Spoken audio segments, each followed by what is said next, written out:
नमस्कार। आज हम एक बहुत ही प्रभावशाली बिजनेस किताब पर बात करने वाले हैं, ब्लू ओशन स्ट्रैटेजी।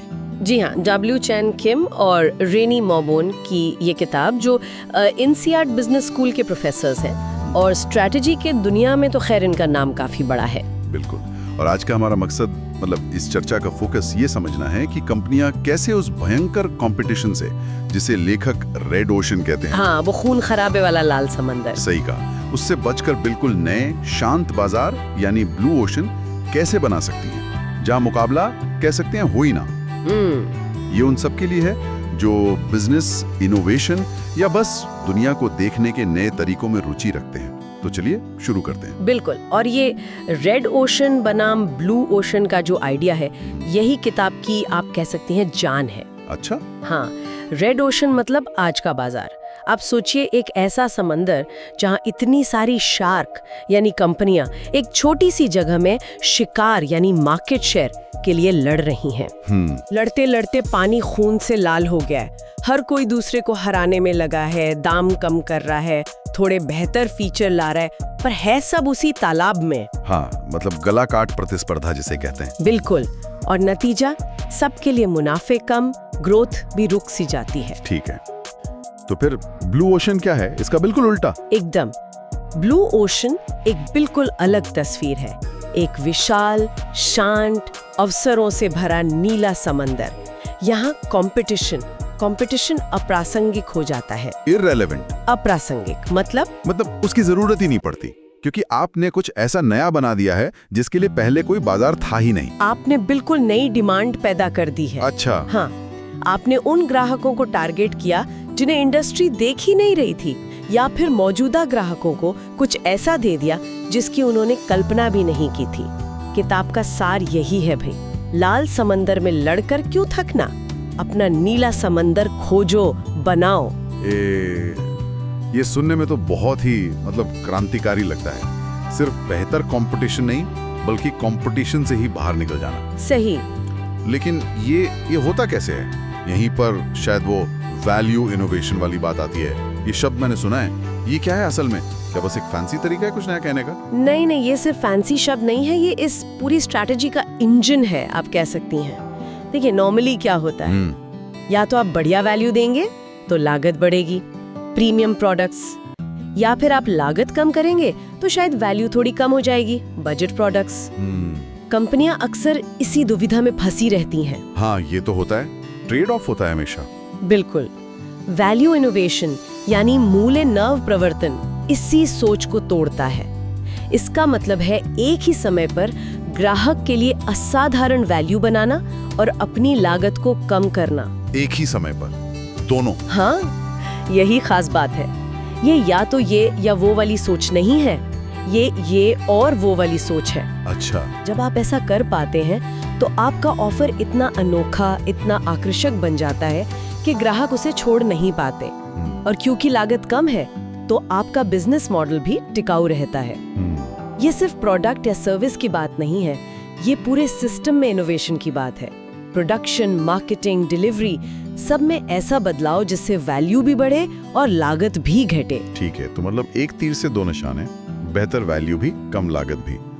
सुनने में तो ये लगभग नामुमकिन सा लगता है। क्या किताब इसे करने का कोई तरीका, कोई टूल या फ्रेमवर्क बताती है? हाँ, बिल्कुल बताती है। और यहीं पर ये किताब बहुत प्रैक्टिकल हो जाती है। ये सिर्फ फिलॉसफी नहीं है, एक ठोस फ्रेमवर्क है, ERRC ग्रिड। ERRC ये क्या है? ये 4 अक्षर हैं। ERRC ये कंपनियों को वैल्यू इनोवेशन करने और ब्लू ओशन बनाने का रास्ता दिखाते हैं। देखिए, ये 4 अक्षर हैं। ERRC ये कंपनियों को वैल्यू इनोवेशन करने और ब्लू ओशन बनाने का रास्ता दिखाते हैं। देखिए, E मतलब एलिमिनेट, हटाना। इंडस्ट्री में ऐसी कौन सी चीजें हैं जिन्हें सब मानकर चल रहे हैं पर वो ग्राहक को वैल्यू नहीं देती?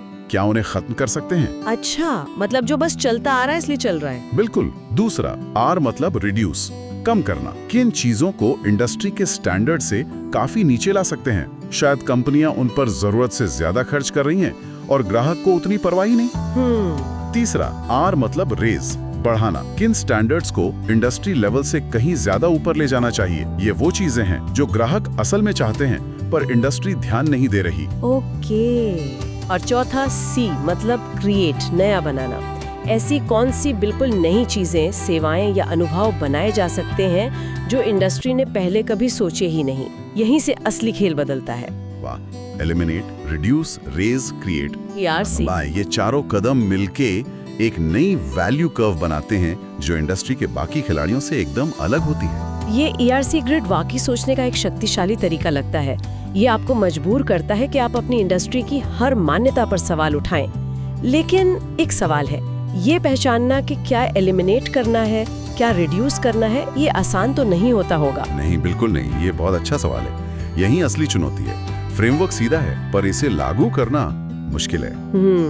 इसके लिए कंपनियों को बहुत गहरी ग्राहक रिसर्च करनी पड़ती है। सिर्फ अपने मौजूदा ग्राहकों की नहीं, बल्कि उन नॉन कस्टमर्स की भी जो अभी आपके बाजार का हिस्सा नहीं है। समझना पड़ता है कि लोग आपकी इंडस्ट्री के प्रोडक्ट्स क्यों नहीं खरीद रहे। नहीं है, उनसे पूछना।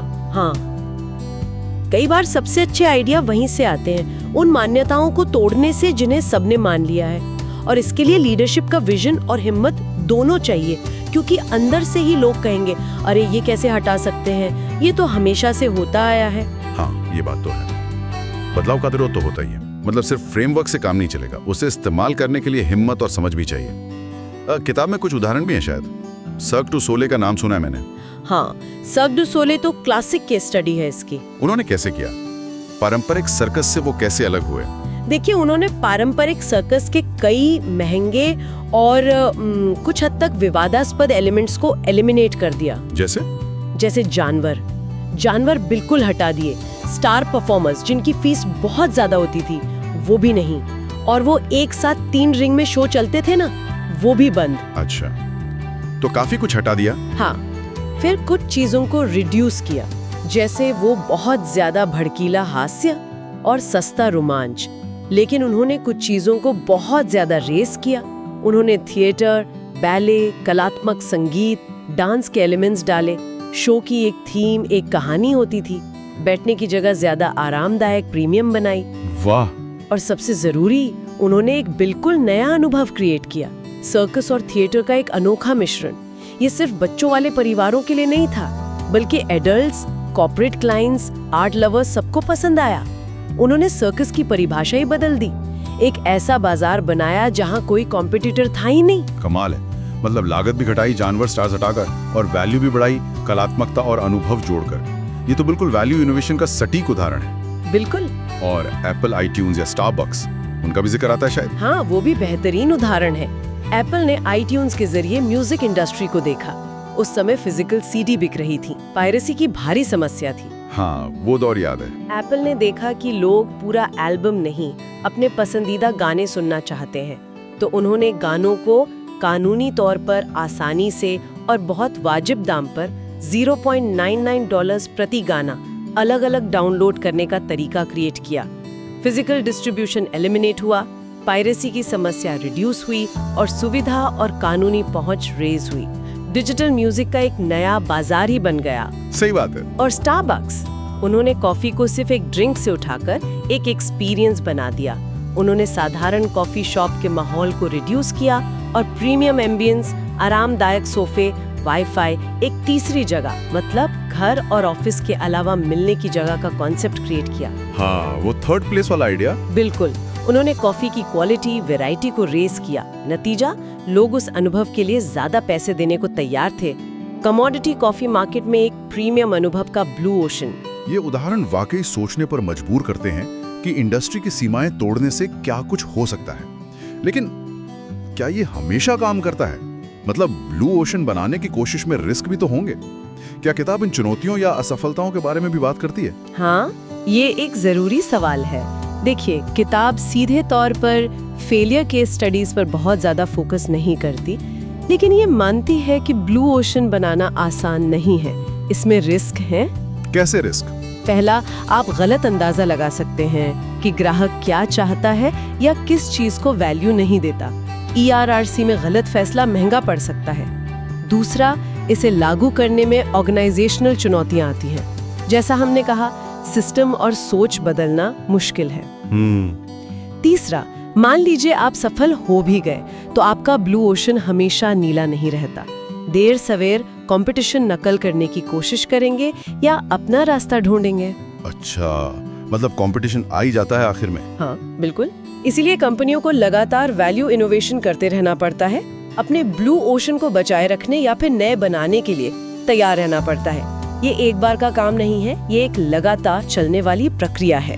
तो ये एक सतत यात्रा है, कोई आखिरी मंजिल नहीं है, जानना जरूरी है। अच्छा, अब अगर किताब की भाषा शैली और ये किसके लिए सबसे ज्यादा उपयोगी है, इस पर बात करें।